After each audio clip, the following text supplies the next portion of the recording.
الان قزنفر 17 سالشه. قزنفر فکر میکنه تو 10 سال میتونه موفق بشه، تو 27 سالگی موفق میشه. حالا قزنفر از توی سوال میپرسه پوریا من دوست دختر بگیرم یا نگیرم؟ ولی این آدم انقدر تاثیرات خوب تو زندگی من میذاشت، یعنی اصلا ببین مثل یه آدمی بود که منو چارج میکرد. مثلا اصلا رشد بزرگتری که کردم تو زندگی اصلا بخاطر این آدم بود، واقعا احساس میکنم. وحشتناک فرق شد دیدم وقتی که تو رابطه نیستم. وقتی که رابطه نداری مغزت وقت داره یه روز، یه ماه، 45 روز راجع به یه چیزی که خودش علاقه داره مثل این فیلتر احمقانه من فکر کنه.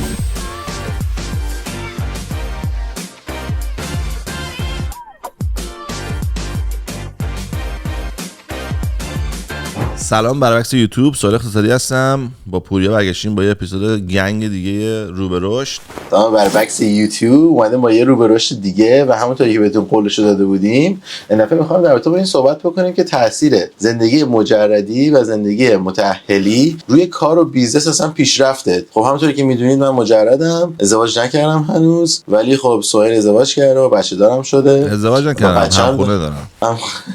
و اینکه میخوام اینم که اول سهیل بگه تحلیل بکنه که قبلا که خب مجرد بوده چه جوری پیشرفت می‌کرده، الان که متأهل چه جوری پیشرفت می‌کنه. تو این داستان هم اینطوری نیستش که بگیم خوبه یا بده، فقط داره تجربیاتش رو میگه. 100% همونطور که خودتون میدونین یه خوبیایی حتما داره یه بدیایی داره دیگه. ولی سهیل برو بریم. آقا داستان ازدواج و بچه دار شدن این ریختیه. مثل اینه که عمل معروف بشه که بگن آقا رفتی پیش دکتر جوادی، بعد میگه که آره من پولامو جمع می‌کنم برم. بعد آقا دکتر جوادی چیکار میکنه؟ میاد دستای تو رو با پاهات میکنه. منطقش همینه که وقتی رو تختی راحت‌تر میخوابی، چیزی نیست بره زیرت، تو هم میگی گود. بعد میری عمله رو میکنی، میبینی پدر در اومده، نه میتونی دست داری نه پا داری، نمیتونی هیچ کاری نمیتونی بکنی. بعد یا پوریا در باز میکنه، میاد سوال میگه ای عمل دکتر جوادی رو کردی؟ میگم آره. میگه خوبه؟ میگم دود نمیدونی چقدر عالیه، بیا عمل کن، پر و کرکت میریزه. بعد پوریا میاد عمل میکنه، بعد ما دوتا میشیم بغل هم نگاه میکنیم چه غلطی کردیم.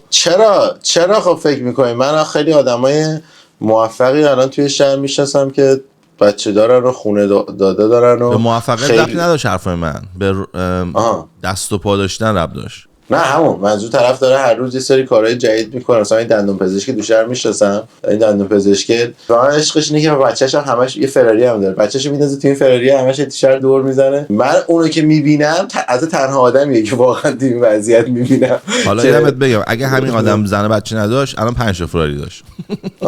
شاید راست میگی. آره یعنی اصلا شک نکن. البته فکر کنم رو هر آدمی فرق میکنه این قضیه جدا، یعنی تحلیلش هم باز واسه هر آدمی متفاوت باید باشه. مثلا من خودم اینطوری یه ذره متفاوتم.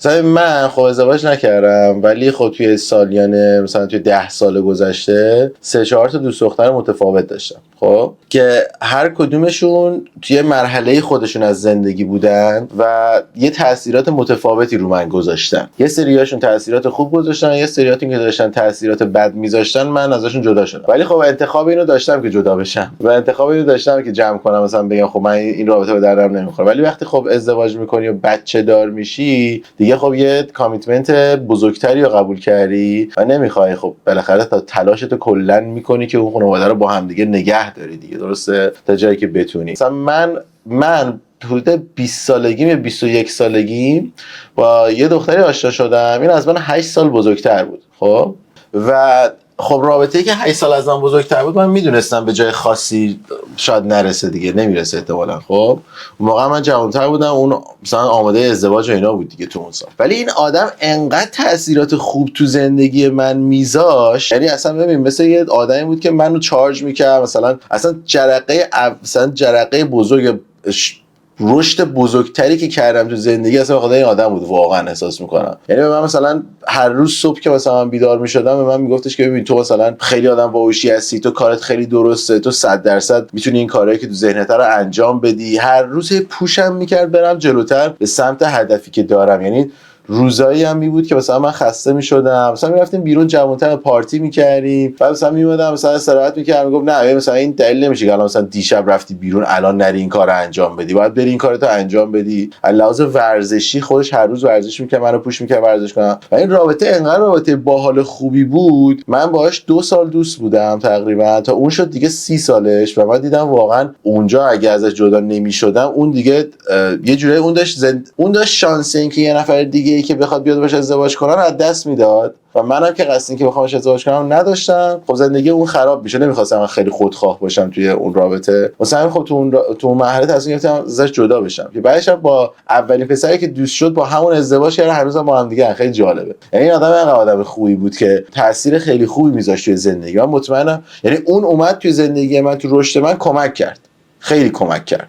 ولی بعد از اون با یه آدم دیگه آشنا شدم، از من 3 سال کوچیک‌تر بود، 5-6 سالم باهاش دوست بودم، ولی جوری شده بود که واقعا هر روز فکر میکردم که آقا این رابطه من کی قراره که تموم بشه، به خاطر اینکه اصلا دقیقاً نه میتونستم پاشم برم سر کارم، نه طرف به کاری فکر میکرد. از یه خانواده پولداری بود که همه چی براش فراهم و آماده بود و مثلا بهش میگفتی خب الان تصمیم چیه، کارت چیه واسه زندگی، اینجوری میکرد. حالا بابام هست دیگه، حالا یه زمانی بابام گفته اگه من پول کم بیارم بابام در کنارم هست و اون یه رابطه خیلی بدی شده بود برا من. مثلا واسه من حالا بعداً توضیح میدم از اینکه تو بیای دوباره قسمت تو بگی که الان داره چه اتفاقاتی برام میفته، مثلا توی 2-3 سال گذشته. چون تو سن 20 سالگی باز روابط یه رنگ و بوی دیگه‌ای داره، توی 30 سالگی دوباره یه حالت دیگه‌ای داره. من بهترین مثالی که میتونم بزنم، اختراع زیاد میکنم، یعنی یه چیزی که تو دنیا وجود نداره و من بهش فکر میکنم، یه حالت پروتوتایپی شاید ازش بسازم که ببینم کار میکنه یا نه. حالا مثلا برای اینکه بدونی آخرین باری که چیزی که داشتم اختراع می‌کردم، این مثلا موضوع مال چندین سال پیشه، چیزی که یادمه آخرین چیزی که داشتی فکر می‌کردی من بگم چی بود؟ اون چتره بود که می‌داشتی روی موبایلت توی ماشین.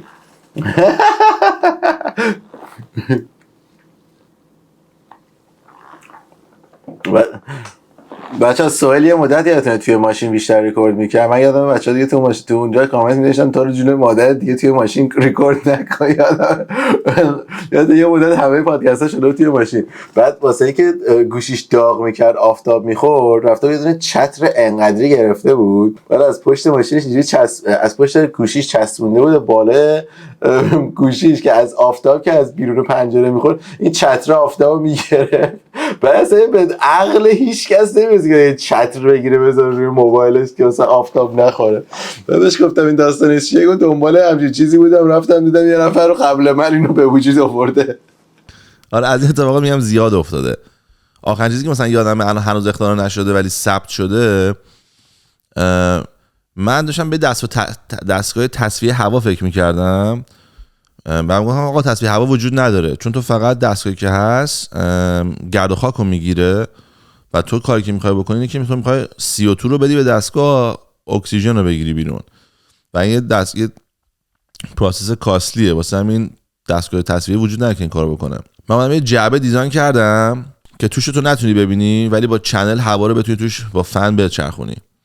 بعد توی این گل کاشته میشه، گل لیلی، بالاش الیدیه، شبا که خوابی روشن میشه، تو روزا تاریکه، شبا که بلند خوابی این الیدیا توی دستگاه روشن میشه، واسه همین گیاه فکر میکنه روزه و شروع میکنه اکسیژن تولید کردن. تو که خوابی داری CO2 درست میکنی، CO2 دهنتو میاد میره تو این دستگاه اکسیژن میکنه میدتش بیرون. تو پروسس فیلترینگ هم فیلتر هم میکنه، یعنی اون چنلایی که درست میکنی هوا رو بدی بره اونا رو استفاده میکنی مثل فیلترت، چون هم بسته است نور نمیاد بیرون، مثلا تو نمیفهمی توش روشنه ولی توش گیاه زنده است. این چیزی بود که ساختم تو مغزم که آقا دستگاه فیلتر باید اینطوری باشه. بعد رفتم که ثبتش کنم که برم بسازمش، دیدم مثلا چند سال پیش، خیلی هم نزدیک، نه مثلا چندین سال پیش، یه آقایی اینو ثبت کرده. من احساس میکنم چیزایی که دیگه به حالت بیسیک میتونیم به وجود بیاریم بیشترش ثبت شده. یعنی این چیزایی که خب میدونی درسته مثلا موقع تو ذهن تو اومده ولی چون نباید یه چیز دیگه‌ای براش میساختی که بیاد بره تو این قضیه قرار بگیره که اینو میخواد چیز کنه، خیلی مثلا ساخته شدن. آره من بس میکنی خیلی ساخته شده است. دقیقاً آره چیزایی که من میگم بس میکنی خیلیشون ساخته شده. چیزایی که هنوز میتونی بسازی، یا تو بخواد بفهمه بیاد کپی رایت دنبالت اینا، تو مثلا میتونی کل بازار رو بگی، یعنی هنوزم اوکیه. ولی دارم میگم حالا پوینتم از این حرفا چیه، من این کتابه دفتره رو تو هر بین مثلا 2 هفته تا 2 ماه یه اختراع میومد توش، کاملا توضیح چجوری درست کنی، مثلا چقدر قیمتش میتونه باشه، یه ریسرچی میکردم روش، همه جوره. آقا این کتابه انگار با تاریخ رابطه های من مچه. من وقت رابطه داشته باشم این کتابه خالی میمونه، هر وقت رابطه میام بیرون یا رابطه‌ام سرده این کتابه شلوغ میشه. دیدی مثلا وقتی دنبال یه چیزی میگردی نمیدونی، بعد یه 3 روز بعد یا بلند میشی میگی محمد، بعد میری چیزی که می‌خواستی مثلا محمد بود یا اسم فیلم یاد رفته یه چیزی بدون که بدون 5 روز بعد یادت میاد یهو.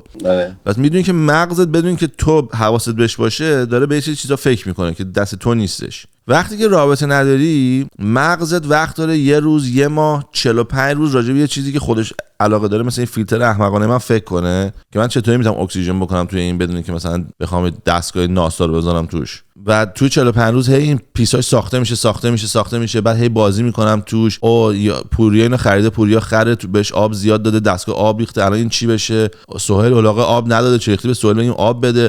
من به همه ایناش مثلا شما فکر کردم. وقتی رابطه داری این فرصت رو نداری. میتونم بشینم بگم من میخوام 5 ساعت به فیلتر فکر کنم، ولی تو اگه اون روزی که می‌خواستی فیلم محمدو یادت بیاد میشستی 5 ساعت که نه 12 ساعت هم میشستی تو اتاق سیاه میگفتی مووی چی بود یاد نمیومد، ولی 3 روز بعد یهو خودش میزنه. پس ولی سوال، ولی اگه تو یه نفر باهاش بری تو رابطه که علاقه اونم ساختن همین دستگاه فیلتر باشه چی؟ اون تو فیلم ها اتفاق میفته و معمولا تو فیلم ها چیزی که من دیدم اینه که اونا با هم دعواشون میشه، چون میگه باید گل لیلی بذاریم، اون که میگه باید اسنیک بذاریم، میگه لیلی گل نامبر 1 اکسیژن تولید میکنه، میگه اسنیک گل نامبر 2 ولی لایفش بیشتره. بعد تو میگی لیلی گل میده پود میریزه، اون که میگه اسنیک گل نمیده پول نمیریزه. به نظر من دوتا باشه چیزی که میشه همش نظران با هم اتفاقا. یعنی تو میگی دو تا دکتر نمیتونن با هم ازدواج کنن، دو تا وکیل نمیتونن با هم ازدواج کنن. میتونن ولی نمیتونن دو تا وکیل با هم یک کیسو بردارن. اون میگه بعد از این راه بریم، اون میگه از اون راه بریم. وقتی میان بیرون یارون پیشنتشون مرد، اون میگه تقصیر تو بود، اون میگه تقصیر تو بود. ولی باز حداقل از لحاظ فکری و ذهنی و اطلاعاتی و دیسیپلینی و اینا تو یه مسیرن. من دیدم کسایی که دکترم محمد صحنه اینجوری نیست که یارو مثلا میاد خونه میگه او امروز یه مریض داشتم L4 و L5ش درد میکرد، من فکر کردم که pH بعد بهش بزنیم، بعد میگه نه بابا بعد 7 بزنیم. نه من هیچ اینو ندیدم. یارو که میاد میگه بابا حسین نرم میگه اصلا داره بیمارستان اینو گرم نمیخوره جو بیمارستان صحبت کنیم، فردا صحبت میکنیم. یعنی من اون چیزی که تو میگی تو فیلم‌ها دیدم ولی تو واقعیت ندیدم که مثلا اتفاق بیفته. برای همین به نظر من تو جفتش به قول تو آدم موفق تو جفتش هست. آدم میتونه کار بکنه، تایمشو به قول تقسیم بندی میکنه. آدم هست که سینگل چاقه، آدم هست که تو رابطه است چاقه، آدم هست سینگلی که هیکلی، آدم هست تو رابطه است هیکلیه. هر کسی کار خودشو میتونه پلن کنه و بذاره پشتش. ولی منی که تو رابطه نبودم، تو رابطه بودم، اون رابطه نبودم، اون رابطه بودم، وحشتناک فرقشو دیدم وقتی که تو رابطه نیستم. حالا من شاید اخلاقم مثلا چون ADHD دارم، نمیدونم OCD ام، یه ملو نارسیسیستیک دارم، به خاطر شاید این کاراکتریستیکایی که من هستم این ریختی جواب میده به من. ولی درست، یعنی آدم فکر میکنه پس زمانی باید متأهل بشه که دیگه بگه آقا من همه کارامو کردم دیگه، الان قصد خیلی پیشرفت زیادی ندارم. تو ذهن مثلا منظورت اینه؟ من دارم اینجوری میفش نگاه میکنم که تو یه ماشین داری که میتونه 200 کیلومتر بره، بعد وسط راه میتونی سنگ 700 کیلویی هم پیکاپ کنی که دیگه عمرن ماشین 90 تا هم به زور میره، به موتورش هم داره فشار میاد. تو آپشن داری تا آخر عمر 200 کیلومتر رانندگی کنی، یا میدونی میتونی سنگ رو برداری هر کی نگاه میگه عجب سنگ خفنی پشتته، ولی دیگه ساعت از 90 تا بیشتر نمیره. تو کی میخوای از 200 بری 90 دست توئه. صفر نمیشه که بخوای بگی او من بس کارامو بکنم و تو هیچ وقت نمیتونی بگی مثلا کارامو بکنم، چون کارتو بکنی یعنی چی؟ یکی 1 میلیون میخواد، یکی 10 میلیون میخواد، یکی قدرت میخواد، یکی راحت میخواد، یکی میخواد موو کنه. حالا من یه تجربه خیلی جالبی دارم، اونم اینه که من من یه چیزی که تو ذهنمه اینه که من فکر میکنم که اگر که 2 نفر با هم دیگه هم فکر باشن شاید این سرعت 200 تا بشه 240 تا اصلا. درسته. خب من تو تجربه‌ای بذارت بگم. پس همون روزی که می‌خواستیم ویدیو رو بگیریم 2 روز پیش که نشد، می‌خواستم چیزی که بگم که مثلا میگم که الان من داشتم 2 تا ویدیو دارم میگیرم ولی همین الان النا رفته داره فلان چیزی که ما لازم داریم رو پیکاپ میکنه بیاره بذاره اونجا. پس همین نشون میده که تو رابطه بودن بعضی موقع کمک میکنه. حالا برای همون مثال ماشین، بعضی موقع داری رانندگی میکنی اگه بیفتی تو سرپایینی چون یه سنگ 700 پشتته یا 250 میری پایین، ولی تو سربالایی سرعت از 90 50 میشه، تو موقع معمولی هم 90 میری. یعنی خیلی موقع میشه که کمکت میکنه، ولی خیلی موقع میشه که مثل هم خونه داونتاون من، خونه داونتاون اگه من میرفتم جلو تنها بودم من با $40,000 توی 2 ماه تمومش میکردم. من این خونه که رنوویت کردم و 6 روز رنوویت کردم، 6 روز سقف‌ها رو درآوردم، دیوارا رو درآوردم، اینستالیشن کردم، برگردوندم بالا. یعنی تو میدونی که سقفو بخوای بکنی کل خونه به فنا میره، گل میریزه، ماد میریزه زمین، نمیدونم درایوالا رو که در میاری پودر همه جا میره. تو میدونی چقدر کاره، تو دیگه هیچ کی به تو شاید این موضوع نتونه بفهمه. من تو 6 روز اینو تموم کردم. این پروژه قبلا من میدونی شاید 2 ماه طول میکشید، ولی حالا کاری نداریم. اگه خونه داونتاون من خودم انجامش میدادم با منطقه خودم $40,000 خرجم میشد 2 ماه. النا اومد تو بازی و النا وقتی اومد تو بازی تو مغز من این بود که تو بیزنسمنی، ایشون ریلتوره، این بیشتر از تو خونه میفهمه. اصلا این فکر من اشتباه بود. پس بذار اون رانندگی کنه، تو سنگ پشتش باش ببین داستان چیه. و اون گفت من میخوام اینجوری بشه اینجوری بشه اینجوری بشه. سر اینجوری من باید ساعت 9 شب میرفتم با لوله کش و اره کن با جر ثقیل توی مال تو رستوران این نفر که سقف بتونی مالو سوراخ کنم که لوله آب آشپزخونه‌مو از تو اون سقف رد کنم. یه سری کارا کردم که تو هنوز نکردی.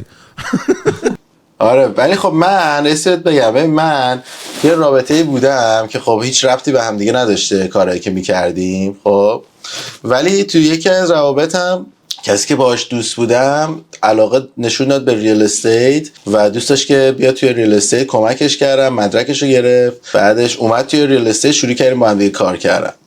توی مدتی که با هم دیگه کار کردیم مثلا 3-4 ماه بودش، خیلی و سرعت پیشرفت کاریمون بیشتر شده بود.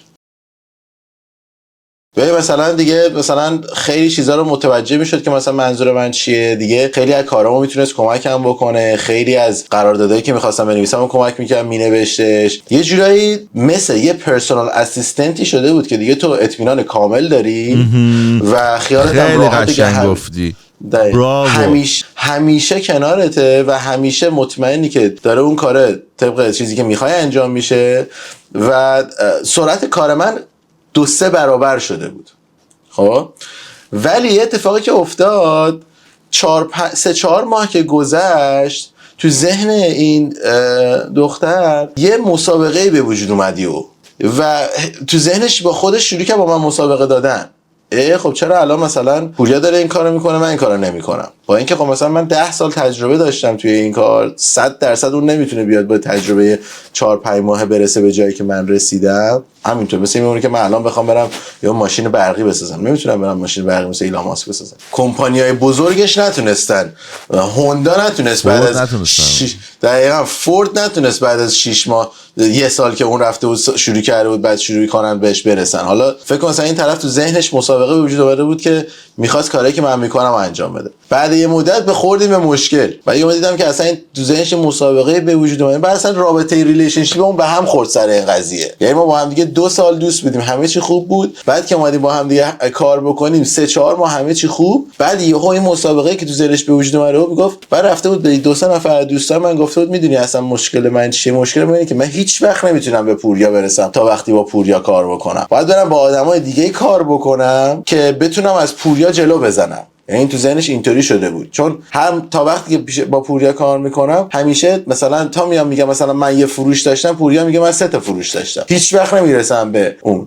میشه دیگه بعد از اون اصلا تو ذهن اون اصلا یه چیزای کاری اینجوری به وجود اومد، رابطه‌مون به هم خورد. یعنی این تجربه من نشون داد که اگر که ما بخوایم حتی جفتمونم تو یه چیز بریم کار بکنیم، یا الان 100% نمیخوام با کسی تو رابطه باشم که دقیقاً کاری که من میکنم بکنه. خب برای چون رابطه‌مو خیلی دوست داشتم و واسم خیلی ناراحت کننده بود که به خاطر همچین چیزی به هم خورده. نه همینو گفتم دیگه. من هر رابطه‌ای دیدم که توی کار بودن همین اتفاق میافتاد که یارو آقا حسین ندارم حرف بزنم ول کن. دقیقاً. ولی دختر الانم پرستاره. خب و باهاش که صحبت کردم گفتم مثلا تو ذهنت چیه، میخوای چیکار بکنی؟ گفتم من تو ذهنم اینه که مثلا یه دونه مطب بزنم که این کارا رو انجام بدم و اینا. بعد مثلا من الان رو اون سرمایه‌گذاری کردم که داریم یه دونه کلینیک باز می‌کنیم توی داونتاون ونکوور که این کلینیکه مثلا کارهای زیبایی انجام میده. نمیدونم بوتاکس و فیلر و نمیدونم از این موکاشتن و از این چیزای زیبایی اینطوری.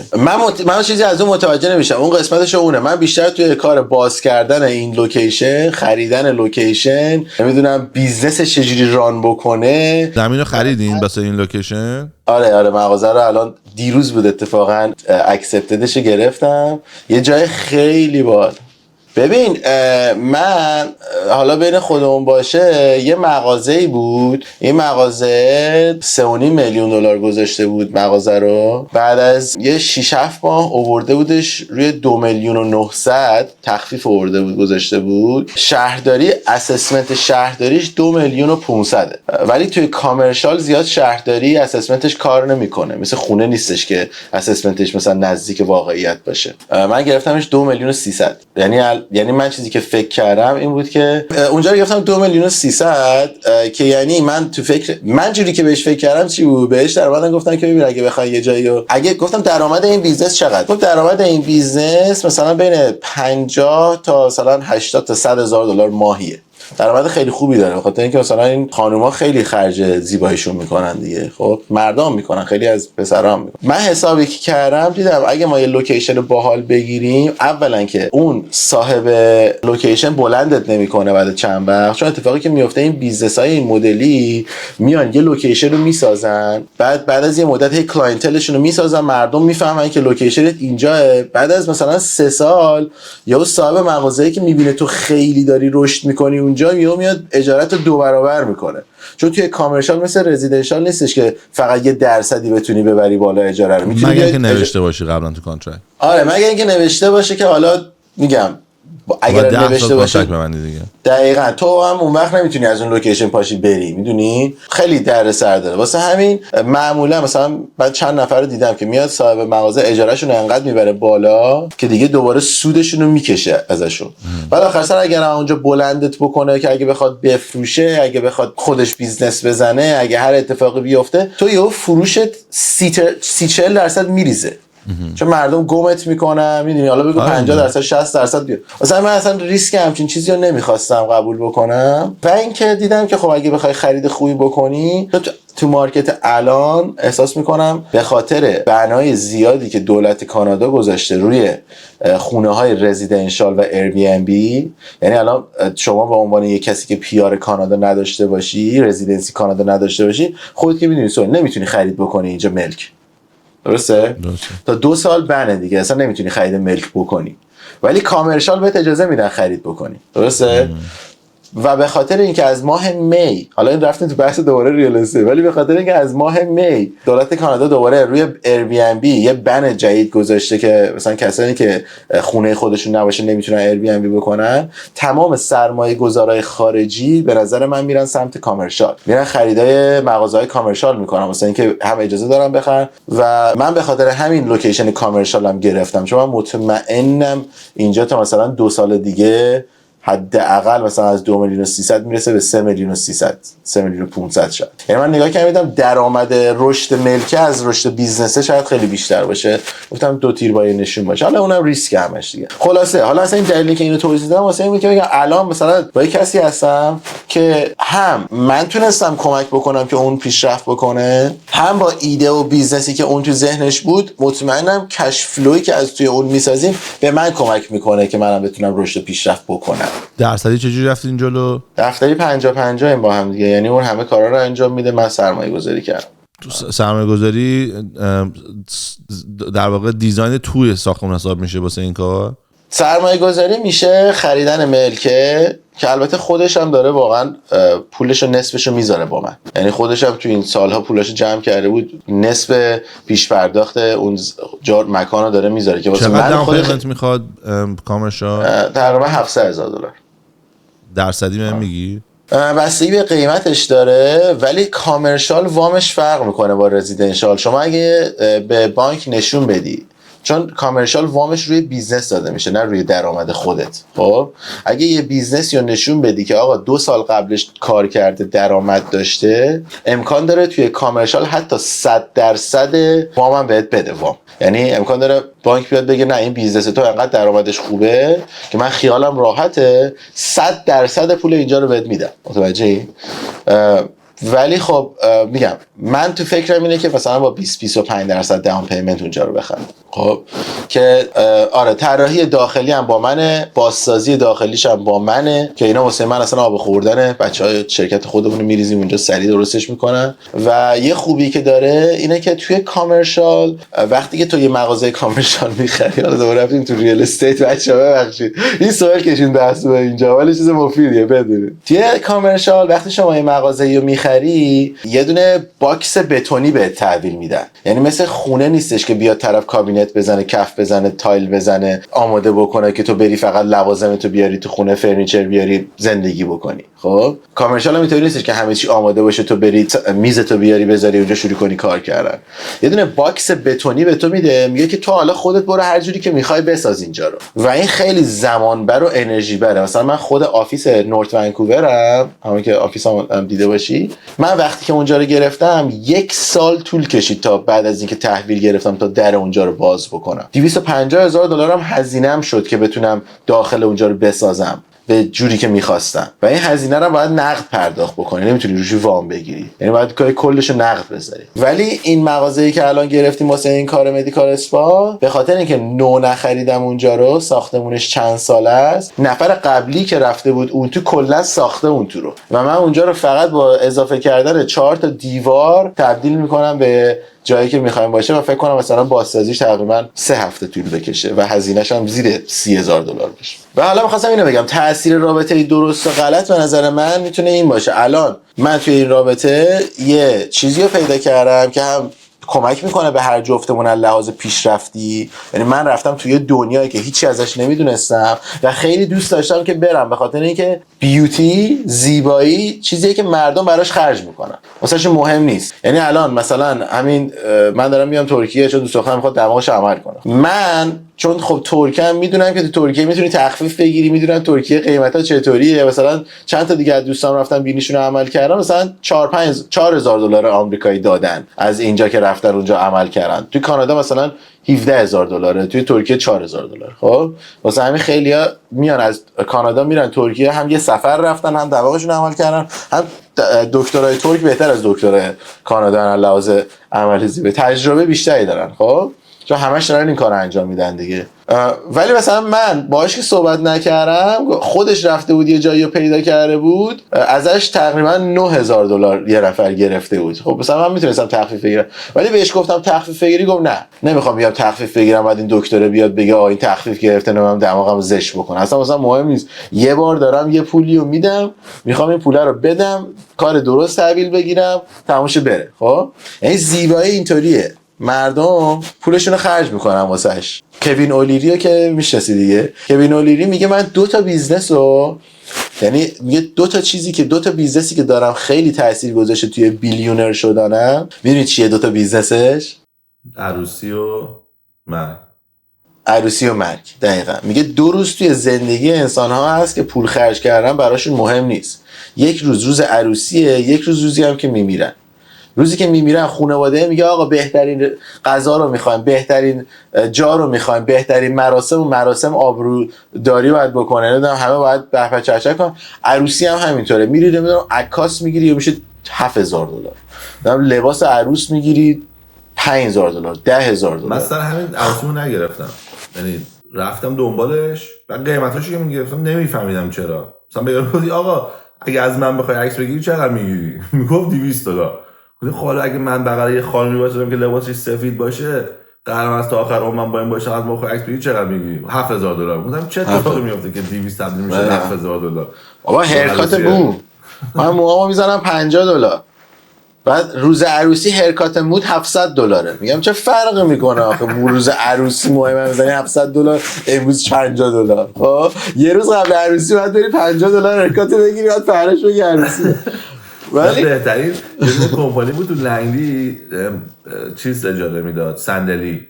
آره صندلی. گفتم که آقا من صندلی میخوام. بعد گفت مثلا چی اینا؟ گفتم آره عروسی ما اینا، گفت مبارک باشه اینا. بعد مثلا گفت صندلی میشه $20.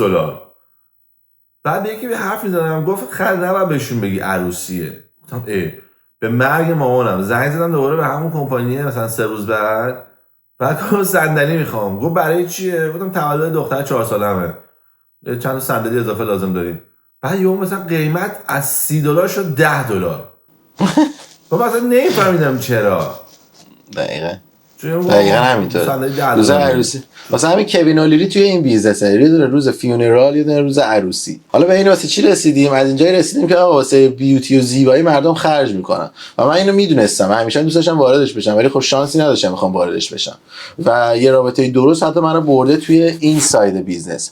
یا مثلا همین فیلم یوتیوبم، توی رابطه قبلی که بودم این طرف نمیذاش من اصلا فیلم بگیرم. مثلا اگه مثلا میومد میدید من دارم پادکست میگیرم اینا، اصلا یه اتیتودی میداد. تو که دیده بودیش توی تورنتو که با هم دیگه رفتیم، من گفتم با مش بزنم تو صورتش، به احتمال تو نمیتونستم نشون بدم، تو حرف بزنم همینطوری بودم. نه توی تورنتو رفتیم، نه یه بار سر ویدیو ما بود، نه یه بار اصلا دید ما چیکار میکنیم، نه یه بار اصلا اومد یه نظری بده. همش با مثلا این مثلا همون سنگ 700 کیلویی است که میگی اومده بود رو شونه من. یعنی مثلا من اومدم 20 تا کلش رو ریکورد کردم، وقتی برگشتم 4-5 ماه من با این دوست بودم 20 تا رو ریلیز نکرده بودم.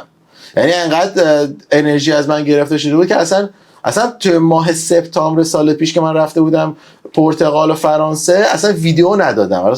داشتم اکانت یوتیوبمو نگاه میکردم، این گراف رشدی که کرده، خب دیدم مثلا من توی اون ماه صاف بودم. اصلا خیلی جالب بود، عجیب بود. من میدم انقدر تاثیر بد میذاشت.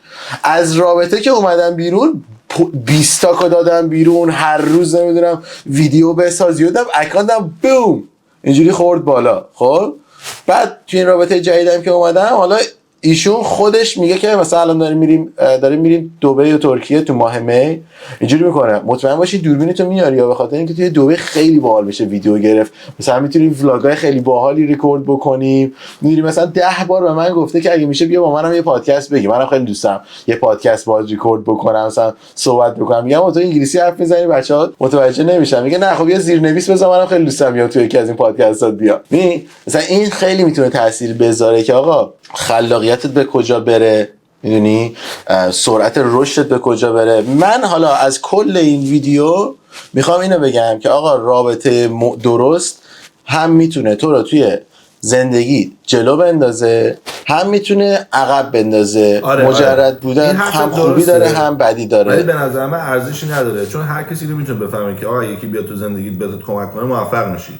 ما داریم باید بسازیش آخه باید بسازی اینو. خب همون دیگه رابطه درسته رو باید بسازی. وقت نداری روی بیزنس دیگه کار کنی که الان میخوام این رابطه رو بسازم، یا داری یا آخه رابطه درست واقعا ساختن خاصی نمیخواد. یعنی منظور من که میگم بسازی این نبود که بیای رابطتو بسازی، منظور من بود که این بود که اون چیزایی که میخوای توی رابطت مثلا قوی باشه میتونی حالا اونا رو روش یه ذره باش انرژی بیشتری بذاری، ولی جوری باشه که به بنفیت هر جفتتون باشه. من منظورمو چجوری توی این برسونم، یه جورایی ساختن رابطه است در اصل، درسته، خب یه جورایی زمان گذاشتن ساختن رابطه است، ولی رابطه‌ای نباشه که تو دیگه بخوای بیای از اول همه چیشو بسازی، هم احساسی درگیرت باشه بخوای بسازی، هم نمیدونم بیزنسی بخوای بسازی. و حالا من چیزی که ما بهش اضافه کنم اینه که کسی که تنهاست نباید هیچی رو بسازه، همه چی رواله.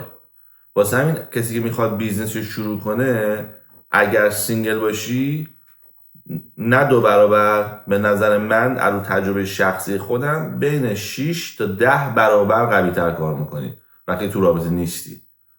همین مثال خود پوریا رو الان مقایسه بکنی، وقتی که رابطه نداشته و وقتی رابطه داشته، قشنگ فرقش رو تو گراف یوتیوب میتونی ببینی. یعنی تاثیر واقعا گراف یوتیوب رسیده، اینقدر تاثیر داره. واقعا تاثیر رابطه گراف یوتیوب هم رفته، اون قشنگ نشون داده رابطه درسته یا رابطه درست نبوده. ولی بالاخره یه روزی باید ببین، ولی خب باز حالا اینی که من میگم بهش اضافه کنم، یه روزی بالاخره ببین نمیتونی که اگه تصمیم بگیری کلا همیشه مجرد باشی، خب یه تصمیم که گرفتی، خب که اینم من شده که مجرد باشم، ولی به خاطر فشار روحی که حالا بوده، چون مجرد بودم مثلا دوستا میدیدم دوست دختر دارن سفر میرن حال میکنم، من همچین رابطه‌ای نداشتم، اون قسمت بدشه. خب و از اون برم به خاطر اینکه مجرد بودم هر جا دعوت میشدم میرفتم، هر مثلا هر هفته با یه نفر جدید آشنا میشدم، باز انرژی بیشتری میذاشتم که آقا مثلا بهتر میکنی. آره، ولی خب بازم یه جورایی اونوری زمانمو میگرفته. حداقل وقتی توی رابطه هستی زمان انرژیتو میذاری روی یه چیزی که بعدها شاید بتونه، میدونی، بهت یه چیز مثبتی رو برگردونه. انرژیت هدر نمیره. مثلا با 10 تا آدم متفاوت بره، هر کدوم کلی زمان میذاری، آخرش هیچ کدومشون به هیچ جایی نمیرسه. و آخر سرش هم اینه که اگه واقعا قصد تشکیل خانواده داشته باشی، خب حالا بعضی دوست دارن بعضی دوست ندارن که جفتش قابل احترامه. کاری نداریم. اونی که داره، من میگم یا کاراتو اول بکن، یعنی بیزنس رو راه بنداز بعد برو. من خود بیزنس خودم، من وقتی درستش کردم، من با یه دختر دوست بودم از روزی که شروع کردم.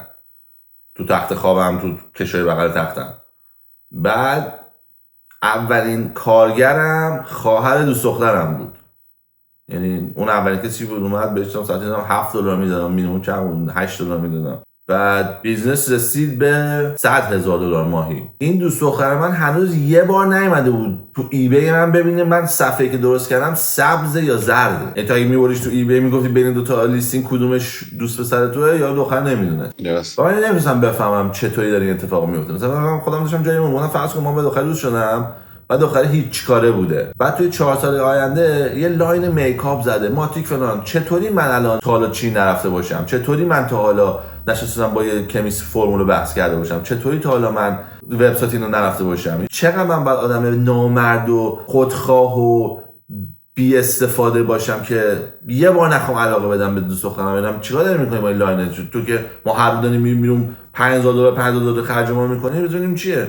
ولی نه، دوست دختر من یه آدم بود دیگه. آدم مقایسه میکنم با آدمای دیگه. این اگه 15 تا آدم داریم، این یه مدلشه، 14 تا دیگه گلن. ولی این مدلی که من باهاش بودم تو 7 سال یه بیزنسی رو که از صفر رسید به میلیون، یک بار پاشون از روش نشون بده. خب همین خیلی بده، منو ناراحت میکرد. خلاصه این ویدیو این که زندگی رو از چشم یک انسان مجرد دیدین، زندگی رو از چشم یک انسان متأهل دیدین. جفت ما بیزنس ساختیم، کار کردیم، آخرش به این نتیجه میرسیم که آقا هم خوبی داره هم بدی داره. نتیجه سوال. پس بذار یه سوال بپرسم واسه نتیجه. اگه تو بخوای، الان یه پسر هست به اسم قزنفر تصمیم داره که میخواد بره یه دونه رنگزن معروف بشه.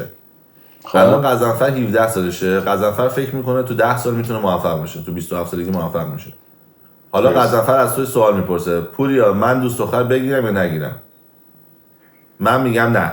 من ووتم نه رو نشون میدم، میگم نگیر. 10 سال رو فوکس کن رو بیزنس، 27 دوست دختر بگیر. چون من میگم 17 تا 25 دوست دختر بگیر. پس تو همون میگی مجوریتی اولش رو سینگل باش. پس چون آره. من میگم مجوریتی تو اون سنت روابط. ببین آخه چیزی هم هستش که وقتی اگه رابطه نسازی یک ذره من لحاظ سوشالی شاید یه ذره عقب بیفتی. خب واقعا من دیروز با این پسری ویدیو گرفتم که تو انگلیس دانشگاه آکسفورد میره. بعد اون همینو میگفت نه این نبوده، بخشید با یه آرتیستش هم ویدیو میگرفتم، اونم باز دیروز بود. بعد آرتیست اینو میگفت من فوکس کردم رو آرتم و میخواستم خودمو معروف کنم. خودمو معروف کردم، 2 تا خونه خریدم، ماشین خریدم. بعد به خودم اومدم دیدم خیلی خوب، معروف شدم، موفق شدم، پولدار شدم، هر چیزی که میخواستم بهش رسیدم، ولی میخوام خودمو از بین ببرم، میخوام جون خودمو بگیرم. بعد میگم چرا؟ میگه به خاطر اینکه از اجتماعی اومدم بیرون، تو هیچ جا نیستم، با هیچ کی رابطه ندارم، هیچ کی حوصله‌اش ندارم، هیچ کی با هم صمیمی نیست، با هیچ کی نمیتونم راحت حرف بزنم. و میگفت در همینه که تعداد زیادی از هنرمندای خیلی خیلی خفن خودکشی میکنن. به خاطر اینکه به پوچی میرسن. آره رابطه‌ش دقیقاً. من شخصا هیچ وقت نوتیس نکردم چون من خیلی دوست بازم و من همیشه وقتی که مثلا 17 سالم کار میکردم 1 ساعت میرفتم بیرون با بچه‌ها آبجو مثلا. نه خب تو واقعا اون شخصیتش داخلت بوده دیگه، ولی امکان داره رو بعضیا تاثیر بذاره. یه مدت زیادی که رابطه نسازن علاوه سوشالی بهش میگن آکورد بشه دیگه، یعنی یه جورایی مثلا دیگه طرف نتونه رابطه چیز به وجود بیاره. واسه همین من نمیگم مثلا تا 27 سالگی دیگه هیچ رابطه‌ای نداشته باش. من میگم از 17 تا مثلا 24 5 سنیه که روابطی هم که میسازی خیلی زیاد به جای خاصی نمیرسه تو اون سنا. خب خیلی هاشون به وجود بیاد از بین میره، بیشتر شاید انرژی و سرعت تو بگیره. خب پس من به تو حرفی که تو داری میزنی میفهمم که تو داری میگی برو تو رابطه با محمد، با قزنفر، با رعنا، ولی نرو تو رابطه. دوست پیدا کن، باشون برو بیرون تیک بزن، پسر برو هایکینگ، دختر برو مسافرت، برین اسکی با هم، یعنی گروه اجتماعی داشته باش. تو گروه های اجتماعی باشه، ولی خودتو درگیر ذهنی و درگیر انرژی یک نفر نکن تا یه چیزی بگم، واقعا آدم باید توی جوونیش تا سن مثلا 25 سالگیش یه جورایی خودخواهانه به رشد خودش فکر کنه.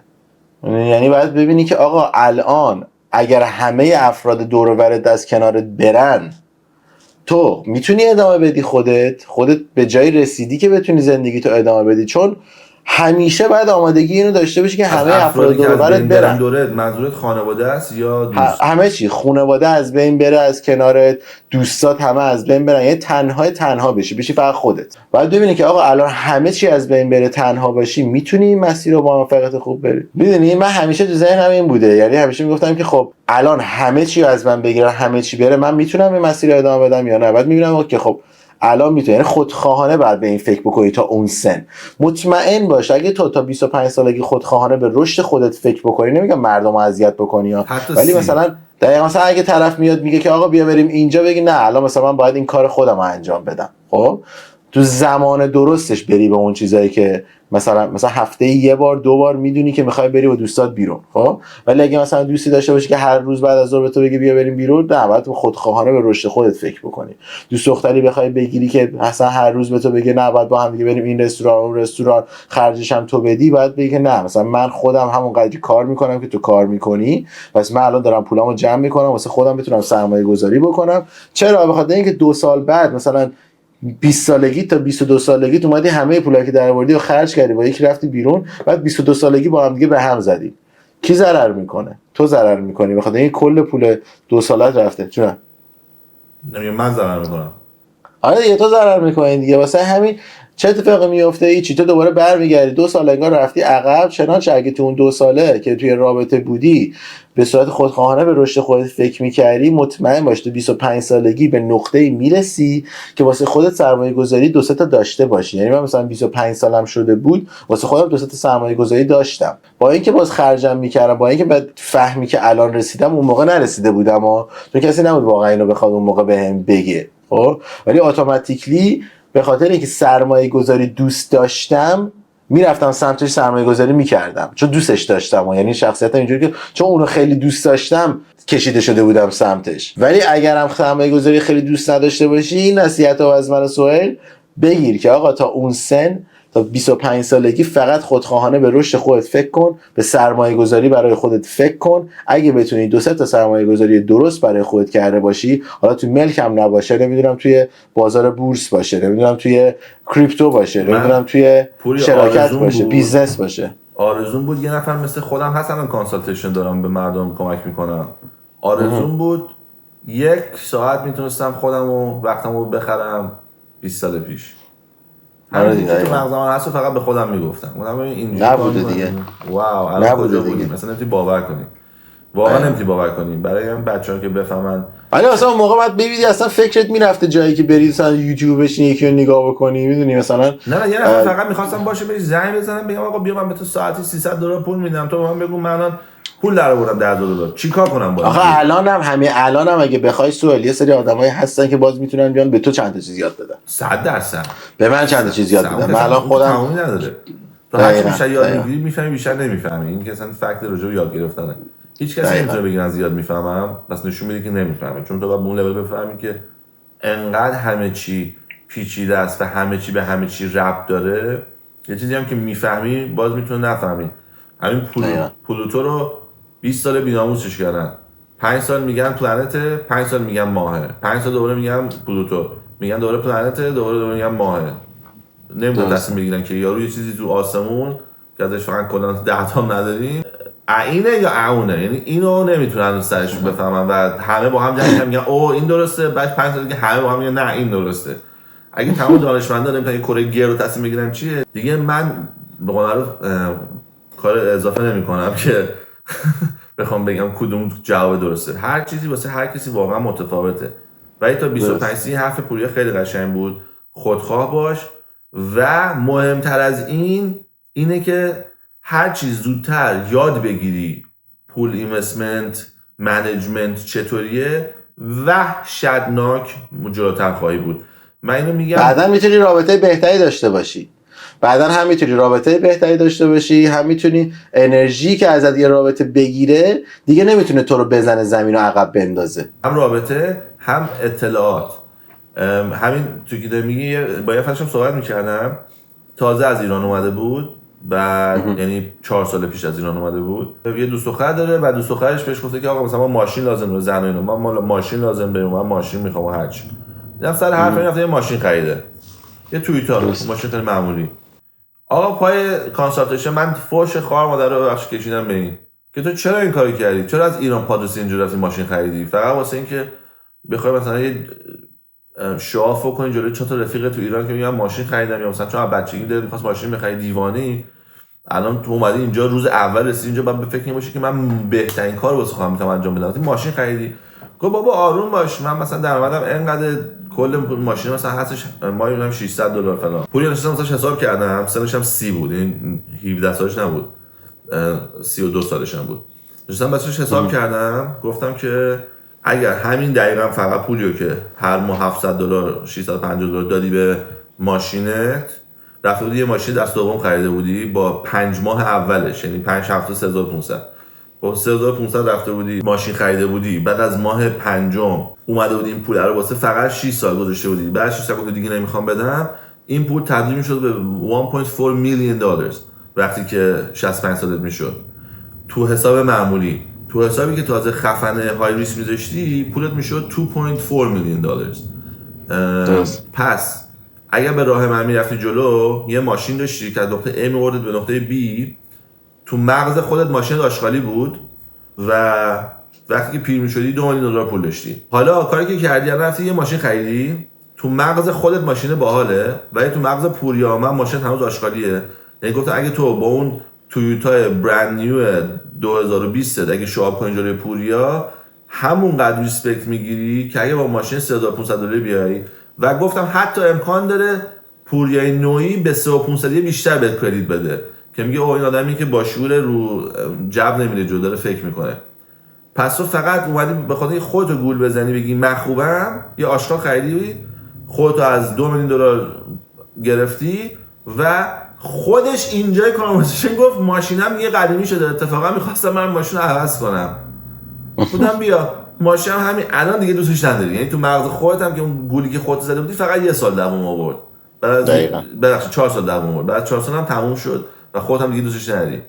اینا قدرت اطلاعاته، قدرت نالج رو دست کم نگیر. یعنی اگه رابطه 10 تا مهمه، اطلاعات 70 تا مهمه و تو اگه هم اطلاعات رو ببری بالا و هم تو رابطه نباشی، به مراتب به نظر من به بیزنست بیشتر کمک می‌کنه. درسته، واقعا همینطوره. هم سعی کنید اطلاعاتتون رو خیلی بیشتر بکنید تا جایی که میتونین، هم رابطه درست انتخاب بکنین. رابطه هم اگه رابطه درستی نیست، از روی گراف یوتیوبت میتونی بفهمی که کجای کاری.